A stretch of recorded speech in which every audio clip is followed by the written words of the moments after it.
की सुबह मैं एक स्वर्गीय देश की आपसे चर्चा करना चाहता हूँ। कौन उत्तम देश में नहीं जाना चाहता है? कौन उत्तम घर में नहीं रहना चाहता है? कौन उत्तम परिस्थितियों में जीवन नहीं बिताना चाहता है? आप यदि अपने घरों को देखें, कितना कितना संकुचन है आपके घरों में, कितना अभाव है आपके घरों में, कितनी कमी घटिया है आपके रहने की जगहों में। लेकिन परमेश्वर ने हमारे लिए एक नगर तैयार किया है, एक स्वर्गीय देश है जहां प्रभु चाहता है कि हमें वहां वो ले करके जाए। उस नगर में वो चाहता है कि हमारा कयाम हो, हमारा प्याम हो, हमारा निवास हो परमेश्वर के उन स्वर्गीय जगहों में। और प्रभु की तमन्ना है कि हर एक आदमी जाए, हर एक आदमी जाए, हर एक बच्चा जाए, हर एक सयाना जाए, हर एक बुजुर्ग उस देश में जाए। और मैं आपसे पूछूं, कितने लोग इस उत्तम देश में जाना चाहते हैं? कितने लोग जाना चाहते हैं? Praise God. हमारे जीवन का तो एक ही मकसद है, एक ही उद्देश्य, हम सब स्वर्ग देश के वासी हो जाएं, हम सब परमेश्वर के राज के वारिस हो जाते। क्या बात होती। और प्रभु ने भी कहा, प्रभु भी चाहता, वादा किया उसने कि मैं तुम्हारे लिए एक जगह तैयार करने जाता हूं कि जहां मैं हूं वहां तुम भी रहो, जहां मैं हूं वहां तुम भी रहो। और ईश्वर ने हमारे लिए एक देश तैयार किया है, अभी पढ़ा गया, एक नगर तैयार किया है, एक स्वर्गीय देश हमारे लिए रखा है। और प्रभु चाहता उस देश में हम जाएं। हर एक से वादा किया, अपने भक्तों से वादा किया, नबियों से वादा किया, संतों से वादा किया, विश्वासियों से वादा किया, हमारे देश में आओ भाई, हमारे देश में आओ भाई, स्वर्गीय देश के वासी हो जाओ भाई। परमेश्वर की तो ये तमन्ना है कि हम उसके देश के वारिस हों। मगर मैं आपको बताऊं, हम उस देश में जाने की तमन्ना तो रखते हैं। मैंने पूछा कितने लोग इस उत्तम देश में जाना चाहते? सबने हाथ उठाया। मगर आपको जान के निराशा होगी कि आप जा नहीं पाएंगे, आप जा नहीं पाएंगे, क्योंकि बाइबल बताती है ये हाड़ मांस का शरीर लेकर के, ये नाशमान शरीर लेकर के हम ईश्वर के राज में हरगिज नहीं जा सकते। ये मांस और लहू का शरीर लेकर के, लिखा ना पहला कुरिन्थियों 15 के किसी पद में है कि मांस और लहू परमेश्वर के राज्य के वारिस नहीं हो सकते। अरे जाना तो चाहते हैं, स्वर्ग लोक के वासी तो होना चाहते हैं, मगर ये शारीरिक काया लेकर के, ये हाड़ मांस का शरीर लेकर के कैसे जाएंगे उस देश के अंदर? नहीं मेरे मित्रों, असंभव है उस देश में ये मांस और लहू का शरीर लेके कदम रख दे, ये बिल्कुल नामुमकिन। परमेश्वर चाहता है कि हम जाएं, परमेश्वर चाहता है कि हमारे कदम पड़े उस देश के अंदर। मगर मेरे मित्रों, मैं आपसे निवेदन करूं, ये मांस और लहू, ये नश्वर शरीर, ये भौतिक काया कभी उस देश की वारिस, उस देश के अधिकारी हरगिज नहीं हो सकते।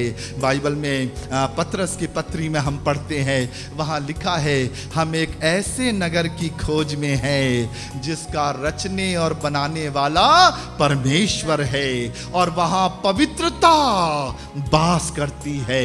इस उत्तम देश में क्या वास करती है? पवित्रता वास करती है। आप कहते हम स्वर्ग जाएंगे, ये अपवित्र शरीर लेकर के, ये पापी जीवन लेकर के, ये कुलुषित और नापाक और घृणित जीवन लेकर के उस देश में कैसे जाओगे भाई? जहां पवित्रता वास करती है, जहां सब कुछ निर्मल और स्वच्छ पाया जाता है।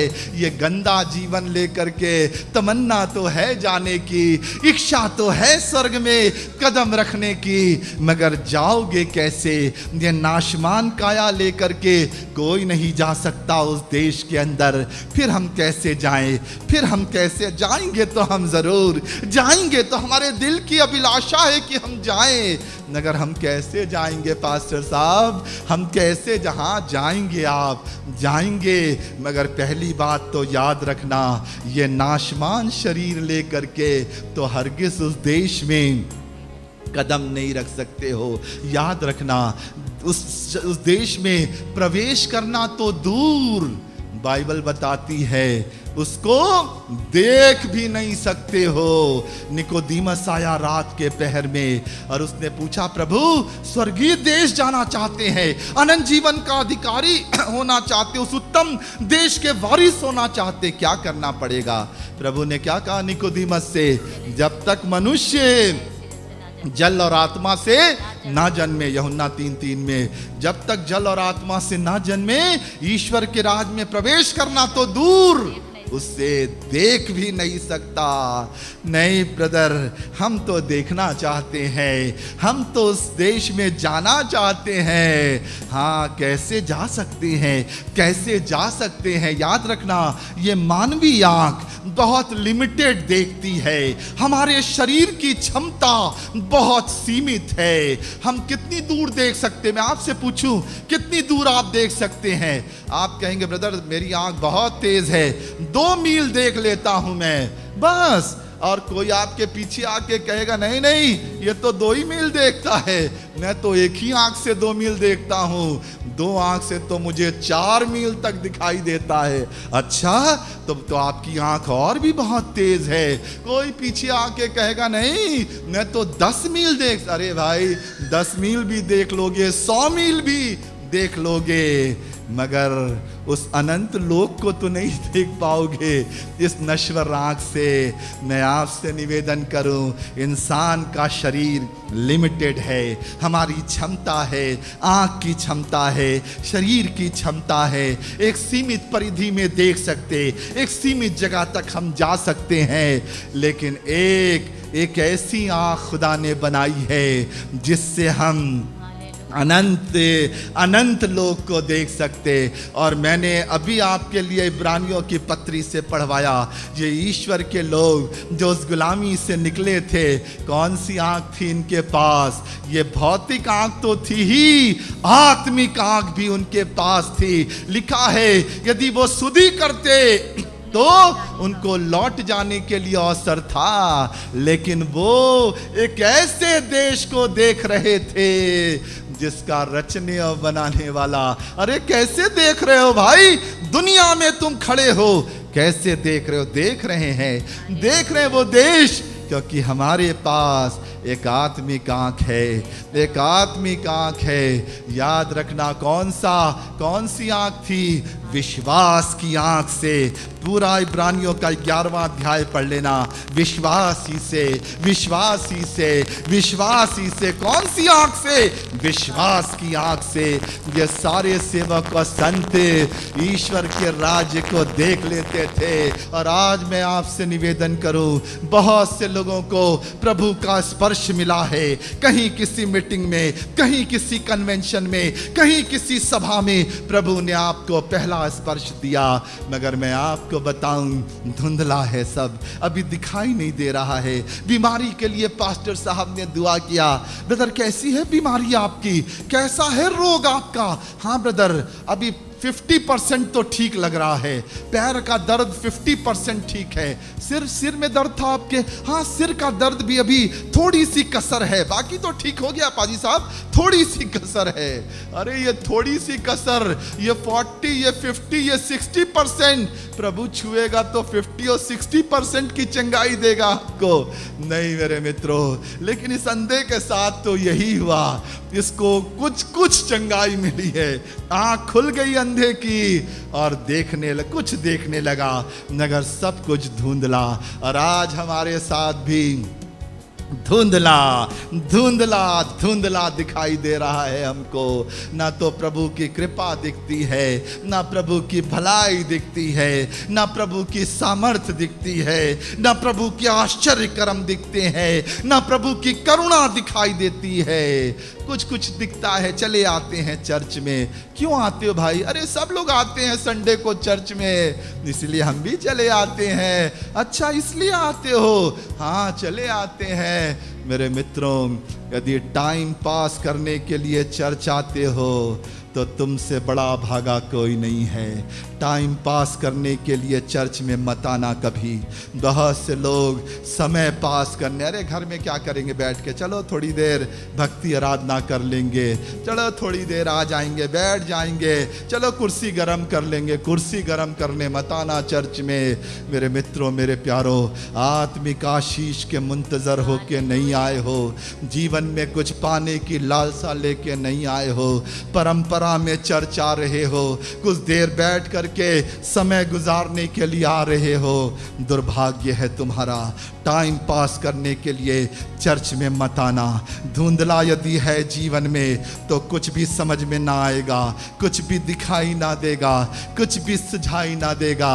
इस अंधे को प्रभु ने छुआ तो जरूर। याद रखना, हमारी पहली सृष्टि धुंधली है, हमारी पहली सृष्टि अधूरी है। आदम से जो जन्म मिला है अधूरा है। माँ की कोख से जो जन्म मिला है ये शरीर के रूप में, ये अधूरा जन्म है। ये अधूरी सृष्टि स्वर्ग में नहीं जा सकती है, स्वर्ग में प्रवेश नहीं कर सकती है। आदम, पहला आदम अधूरा था, मगर दूसरा आदम यीशु मसीह जब आया तो वो सिद्ध बन करके आया। वो आदम पाप करने वाला है, वो पहला आदम आज्ञा तोड़ने वाला है, वो पहला आदम बगावत करने वाला है। ये हमारी काया जो है ये पतित है, विद्रोही है, पापी है, गुनहगार है। कैसे स्वर्ग में जाओगे, कैसे स्वर्ग में प्रवेश करोगे? लेकिन मेरे मित्रों, दूसरा आदम आया, वो पवित्रता में, पवित्रता का चोला पहन करके आया। लिखा सब बातों में वो परखा गया, निष्पाप और निष्कलंक पाया गया। आज हमें दूसरे आदम का जन्म चाहिए। उस लोक में जाना है, उत्तम देश में जाना है, स्वर्गीय नगर में कदम रखना है। ये मांस और लहू और ये जीवन की मलिनता को लेके नहीं जा पाओगे। एक नया जीवन, एक नया स्पर्श हमारी जिंदगी में आने की दरकार है। और मैं आपसे बयान करूं, इस अंधे को प्रभु ने छू दिया, इस अंधे को प्रभु ने छुआ। सब धुंधल का दिखाई दे रहा है। पहला कुरिन्थियों 13 पर्व और उसकी 11-12 आयत में पढ़ो, लिखा है दर्पण में हमें धुंधला सा दिखाई देता है। अरे प्रभु के गीत गा रहे हो, प्रभु की भक्ति कर रहे हो, प्रभु की दया देख रहे हो, मगर धुंधला धुंधला नहीं पास्टर साहब, वचन पढ़ रहे हो, नहीं पास्टर साहब समझ में नहीं आ रहा है, धुंधलापन जीवन में लेके जी रहे हो। तो आपको मेरे मित्रों एक और स्पर्श की जरूरत है, एक और स्पर्श की जरूरत है। दूसरे स्पर्श के बिना, दूसरे जन्म के बिना, दूसरे प्रभु के अनुग्रह के बिना स्वर्ग में नहीं जाओगे। नई आंख नहीं मिलेगी, नया शरीर ना मिलेगा आपको। और ये अंधा प्रभु ने जब इसको पहली बार छुआ, मैं आपसे पूछूं, आपसे बयान करूं, यीशु ने पूछा तुझे कुछ दिखाई देता है? मेरे छूने से तुझे कुछ दिखाई देता है? उसने कहा हाँ प्रभु, दिखाई देता है। और क्या देखा, जरा जोर से पढ़िएगा। पहले स्पर्श में क्या देखा उसने? किसको देखा? उसने आंख उठाकर कहा, हाँ, मैं मनुष्यों को देखा। अरे बाप रे बाप, आंख उठाकर देखा। और क्या देखा? किसको देखा? मनुष्यों को देखा। मनुष्यों को देखा। अरे मेरे मित्रों, कितना बड़ा दुर्भाग्य है इन टाइम पास करने वाले लोगों का। चर्च में आ रहे हैं, किसको देखने आते हैं? पास्टर को देखने आते हैं, तमाम कार्यकर्ताओं को देखने आते हैं, राग रंग और साज सज्जा देखने आते हैं। मनुष्यों को देख रहा है ये अंधा जिसको प्रभु ने चंगा किया। यीशु मसीह सामने खड़ा था, देखना किसको चाहिए था? यीशु मसीह को देखना चाहिए था। आज लोग आदमियों को देख रहे हैं। 38 साल का बीमार, उसको जब प्रभु ने बोला तू क्यों 38 साल से बीमार पड़ा है, उसने कहा प्रभु मेरे पास कोई मनुष्य नहीं है कुंड में ले जा। अरे बेटा, मनुष्य को देख रहा तभी तो 38 साल से बीमार पड़ा है। अरे 38 साल, 12 साल से बीमार हूं प्रभु मैं, खून बह रहा शरीर, क्यों 12 साल से क्यों बीमार है? प्रभु डॉक्टरों को देख रही थी मैं। डॉक्टरों को देखा तूने, मुझे नहीं देखा कभी। मेरी बेटी तूने मुझे कभी नहीं देखा। हाँ प्रभु, ये मेरी गलती, ये मेरी खता। वो लंगड़ा मंदिर के फाटक पर बैठा रहता था, किसको देखता था? पॉकेट वालों को देखता था। कितना चंदा डलेगा, कितना सिक्का डालेगा कोई मेरे भिक्षा पात्र में। कभी चर्च को नहीं देखता था, कभी पास्टर के वचन को नहीं सुनता था। चर्च में टाइम पास करने मत आना। मैंने कहा अधूरा पूर्ण जीवन लेके चले जाओगे, इस अंधे की तरह धुंधला ही धुंधला सब हो जाएगा। लेकिन मेरे मित्रों, इंसान को मत देखना, मनुष्य को मत देखना, अपने यीशु को देखते रहना। तुम्हारी आंखें मनुष्य पर ना लगने पाए। मैं अपनी आंखें कहाँ लगाऊं? पर्वतों की ओर लगाऊं? नहीं, मेरी सहायता यहोवा की ओर से आती है। मैं अपनी आंखें पर्वतों पर ना लगाऊंगा। एक प्रश्न चिन्ह है। ये लोग कहते पर्वतों पर नहीं। एक सवाल पूछता है वहां दाऊद, क्या मैं अपनी आंखें पहाड़ों की ओर? नहीं, मेरी सहायता यहोवा की ओर से आती है। पहाड़ पर नहीं लगाऊंगा, डॉक्टरों पर नहीं लगाऊंगा, मानवीय संसाधनों पर नहीं लगाऊंगा। अपनी आंखें ईश्वर पर लगाऊंगा, क्योंकि मेरी सहायता यहोवा की ओर से आती है। इस आदमी ने यदि यीशु को देख लिया होता तो उसी समय धुंधलका मिट जाता, क्योंकि उसी कुरिन्थियों में पढ़ते हैं, एक दिन आएगा कि जब सर्व सिद्ध आएगा तो धुंधलका, ये दर्पण का धुंधला मिट जाएगा। ये सर्व सिद्ध तो सामने खड़ा था, नहीं देख पाया, उसको नहीं देख पाया। और मैं आपको बताऊं क्या देखा उसने, पढ़ो जरा। उसमें लिखा है मनुष्यों को तो देखा। चलो, कैसा देखा उसने मनुष्यों को? क्योंकि वे मुझे अरे मनुष्य कैसे दिखाई दे रहे हैं? पेड़ों की तरह। अरे बाप रे बाप, ये ईश्वर के अनुग्रह पाए हुए लोग, ईश्वर की भलाई और कृपा और छुअन पाए हुए लोग आज मनुष्य को पेड़ देख रहे हैं, पेड़ देख रहे हैं। अरे मेरे मित्रों, पेड़ मत देखना, पेड़ नहीं है मनुष्य, ये ईश्वर की अनुपम कलाकृति है। ये पेड़ नहीं है इंसान की काया, ये कीमती रूह है। इसको उद्धार चाहिए, इसको छुटकारा चाहिए, इसको अनंत राज्य में प्रवेश कराना है। पेड़ देखोगे तो कोई दर्द ना जागेगा, पेड़ देखोगे तो कोई रहम और दया की और तरस की बात ना आएगी जीवन में। यदि आत्मा देख लोगे, उससे रूह को देख लोगे, तो उस आत्मा को बचाने के लिए बेचैन हो जाओगे। याद रखना, यदि आपके ऊपर खुदा का स्पर्श नहीं है तो दुनिया के लोग सिर्फ पेड़ नजर आएंगे आपको। आप खाओ पियो मौज करो, अपना उद्धार हो, बच्चों का उद्धार हो, बाकी से क्या लेना देना। मगर याद रखना, जब स्पर्श मिल जाएगा खुदा का तो पेड़ नहीं दिखाई देंगे, आत्माएं दिखाई देंगी। वो भेड़ें दिखाई देंगी जो गले से भटक गई हैं। उनको बचाने के लिए दिल तड़प उठेगा, उन रूहों को बचाने के लिए आपका दिल मचल जाएगा, कैसे उनका भी उद्धार हो जाए। ये अभागा अंधा धुंधलके में पड़ा हुआ है, पेड़ देख रहा है, मनुष्य तो देखा ही देखा, मगर आत्मा नहीं देख पाया, वो रूहों को नहीं पहचान पाया। ईश्वर की इस अद्भुत कलाकृति को पेड़ समझ करके नकार दिया उसने। मेरे मित्रों, आपको प्रभु अपने स्पर्श से भर दे, ताकि आप कहीं भी जाएं, स्कूल में जाएं, वो बच्चे आपको पेड़ ना दिखाई दें। आप ट्रेन में सफ़र करें, वो यात्री आपको पेड़ ना दिखाई दें। आप मेले में जाएं, वो तमाम भीड़ आपको पेड़ ना दिखाई दे। आत्माओं के रूप में आप उनकी पहचान कर सकें। खुद बचना ही काफ़ी नहीं है, औरों को भी बचाना होगा। और ये अंधा पेड़ देख रहा था। और तब मैं आपसे निवेदन करूं, आगे पढ़ो कहानी में क्या लिखा है। क्या लिखा? तब उसने फिर दोबारा, यही तो मैं कह रहा हूं। यदि स्वर्ग में जाना है तो दोबारा छुआ जाना जरूरी है। स्वर्ग में को देखना है तो दोबारा आंखों का छुआ जाना जरूरी है। वो नगर देखो, वो राज्य में जाओ, नगर बिना दूसरे स्पर्श के नहीं जा पाओगे। और मैं आपको बताऊं, पढ़िए आगे क्या लिखा है।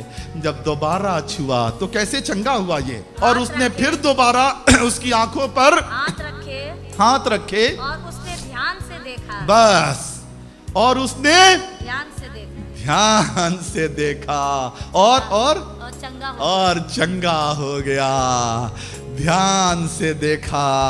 आज तक कभी ध्यान से चर्च में नहीं आए आप, आज तक कभी ध्यान से गीत नहीं गाए आप, आज तक कभी ध्यान से खुदा का कलाम नहीं सुने आप, तभी तो बीमार पड़े हो, तभी तो कमजोरियों में जी रहे हो, तभी तो अज्ञानता और अंधकार में पड़े हुए हो। ध्यान से टाइम पास मत करना, ध्यान लग जाए। मेरे मित्रों, ये मौके बार बार नहीं आते हैं, याद रखना। मन से आना प्रभु के पास, दिल लगा करके आना, समर्पण लेकर के आना, अपने आप को पूरी तरह से प्रभु के चरणों में अर्पित करके आना। हमारा मन लागा यीशु जी के चरण, हमारा मन लागा यीशु जी के चरण, हमारा मन लागा यीशु जी के चरण। कोई पहने कंठी माला, कोई तिलक लगाए जी, कोई पहने कंठी माला, कोई तिलक लगाए जी, कोई गले में सूली पहने, कोई गले में तागा, हमारा मन लागा यीशु जी के चरण, हमारा मन लागा यीशु जी के चरण। मन लगाना है, मन लग गया तो काम हो जाएगा।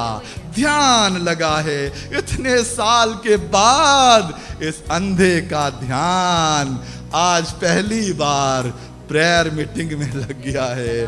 और जैसे ही प्रभु के ओर ध्यान लगा, क्या लिखा है, तुरंत चंगा हो गया। ये 50% की चंगाई नहीं है, ये अधूरी आधी चंगाई नहीं है। ध्यान लग जाएगा तो मेरे मित्रों, पूरी शिफा आपको मिल जाएगी। आज प्रभु चाहता है सारी बातों से परे हट करके हमारा ध्यान सिर्फ प्रभु। किसी मनुष्य को मत देखो, किसी पास्टर को मत देखो, किसी बिशप को मत देखो। हम यहाँ आते हैं अक्सर, आप लोग ताली बजाते खड़े, नहीं ऐसा मत करो कभी। कुछ नहीं, ईश्वर का सेवक कूड़ा कचरा है, कुछ नहीं है। ये सारी महिमा प्रभु की है। किसी को मत देखो, प्रभु को देखोगे। इसको देखोगे तो ठोकर लगेगी, इसको देखोगे तो मायूसी होगी। अपने प्रभु को देखोगे, कभी निराश नहीं होगे, कभी हताश नहीं होगे। उसके लिए ताली बजाओ, उसके लिए खड़े हो, उसकी महिमा करो, उसको आदर दो, क्योंकि सारे आदर, गरिमा और महिमा के लायक एक ही है। कौन? हमारा प्रभु। हमारा प्रभु वही महिमा के लायक है।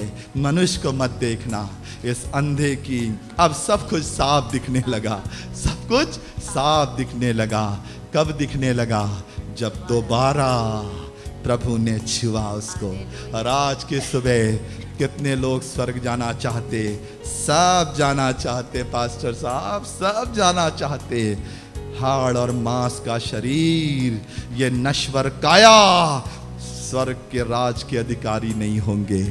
दोबारा स्पर्श मिलेगा, क्या बना देगा प्रभु? आपको अलौकिक सृष्टि बना देगा। आप मूसा की कहानी जानते हो, फिरौन के महल में, वैभव में, सब कुछ उसके पास था। एक दिन दोबारा स्पर्श खुदा ने उसको दिया, दोबारा छुवन मूसा के जीवन में आई। मूसा उस तमाम चीज़ों पर ही गर्व करता था। झाड़ी के दर्शन से प्रभु ने मूसा के दिल को छू लिया। मूसा बदल गया। लिखा है, पढ़ना उसी इब्रानियों में 24वीं आयत से, सियाना होकर सारे मिस्र की दौलत को ठोकर मार दिया। नहीं नहीं, ये कुछ नहीं, कूड़ा कूड़ा। ये आंखें, दुनिया की आंख दौलत दिखाती, पदवी दिखाती, पद दिखाती, मगर ईश्वर की आंख आती है, ये स्वर्ग की आंख आती है तो कचरा हो जाता है ये दुनिया की चीजें। पौलुस क्या कहता, जो जो बातें मेरे लाभ की थी, दूसरी आंख मिलने के बाद मैंने उसको प्रभु के लिए क्या समझ लिया, कूड़ा समझ लिया है। जब तक ईश्वरी आंख नहीं आएगी दुनिया लुभाएगी, मगर जिस दिन आत्मिक आंख आ जाएगी सब कुछ आपके लिए दुनिया कूड़ा। जक्कई के पास भौतिक आंख, ये शारीरिक आंख, पहली आंख धुंधल की आंख थी, तो क्या करता था दिन भर, 3 का 13, 8 का 12, यही तो दिन भर करता रहता था। मगर एक दिन जब प्रभु ने दोबारा जक्कई के घर जाके छू लिया, जक्कई तेरे घर उद्धार आया है। उद्धार जैसे ही आया, दूसरा स्पर्श मिला जीवन में, प्रभु क्या बोला उसने, सब फेर दूंगा, जिसका 2 लिया है उसको 4 दूंगा। अरे जक्कई क्या हो गया तुझे, कल तक तो बटोर रहा था, लेकिन जब आत्मिक आंख आ गई तो दुनिया की चीज कचरा हो गई, दुनिया की चीज कूड़ा हो गई। आज मेरे मित्रों, स्वर्ग सबको जाना है, सभी स्वर्ग देश के अभिलाषी हैं, स्वर्ग देश जाने के लिए सब इच्छा रखते हैं, मगर आपसे निवेदन करूं, बिना दूसरा स्पर्श पाए, बिना दूसरा जन्म पाए, बिना दूसरा प्रभु का अनुभव लिए नहीं जा पाओगे। इस्राएली लोग लाल समुंदर से निकले, एक स्पर्श मिल गया, एक 1 कुरिन्थियों 10 में पढ़ लेना, बपतिस्मा भी हुआ, आत्मिक अनुभव भी मिला, लेकिन कनान में नहीं जा पाए। उस लाल समुंदर के अनुभव से दोबारा उनको कहां से गुजरना पड़ा, यर्दन नदी से गुजरना पड़ा। कनान में कदम रखने के लिए दोबारा छुए जाओगे प्रभु के स्पर्श में। याद रखना, स्वर्ग जाने के लिए दोबारा स्पर्श चाहिए। दाऊद कहता है, प्रभु मेरी आंखों को खोल कि मैं तेरे व्यवस्था की अद्भुत बातों को। अरे आंख नहीं तुम्हारे पास दाऊद, हाँ है, मगर ये दुनिया की आंख, धुंधली आंख है मेरे पास। प्रभु मुझे वो आत्मिक आंख दे, अपने दोबारा स्पर्श से मुझे भर दे प्रभु, ताकि मैं आपके स्वर्गीय राज की चीजों को देख सकूं, आपके वचन के रहस्यों को जान सकूं, आपके भेद मेरे सामने खुली किताब बन जाए मेरे खुदा। दुनिया की चीजें कचरा हो जाए, दूसरी आंख मुझे दे मेरे खुदा। दाऊद दुआ करता, और आज आपकी भी दुआ यही हो, प्रभु मेरी आंखों को, और ये आंख खुलेगी कब, जब दोबारा प्रभु आपको अंधे को जब दोबारा छुआ और ध्यान लग गया अंधे का, तो सब कुछ साफ साफ देखने लगा। आप भी देखोगे, और देखोगे ही नहीं, जाओगे भी, उस देश में जाओगे भी।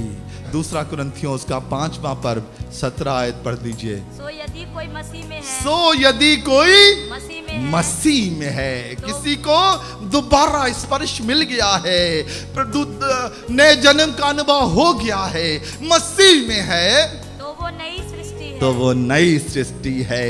ये हाड़ मांस नहीं है, वो लहू, ये मज्जा, ये हड्डी की काया नहीं है, वो क्या है, नई सृष्टि है।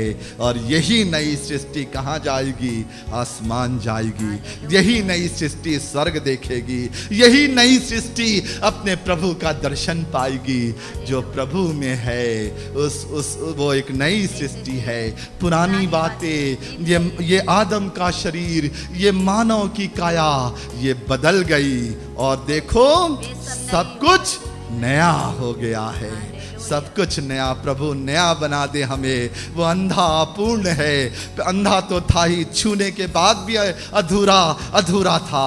प्रभु नई सृष्टि बना दे हमें। उस अंधे को बना दिया उसने दोबारा छू के, और आज काश प्रभु दोबारा हमको छू करके क्या बना दे, नई सृष्टि बना दे, ताकि जब प्रभु की तुरही फूंकी जाए तो हम उस उत्तम देश में, उस स्वर्गीय देश में, जिसका रचने और बनाने वाला हमारा खुदा है, उस देश में हमारा भी प्रवेश होने पाए। प्रभु आपको आशीष दे।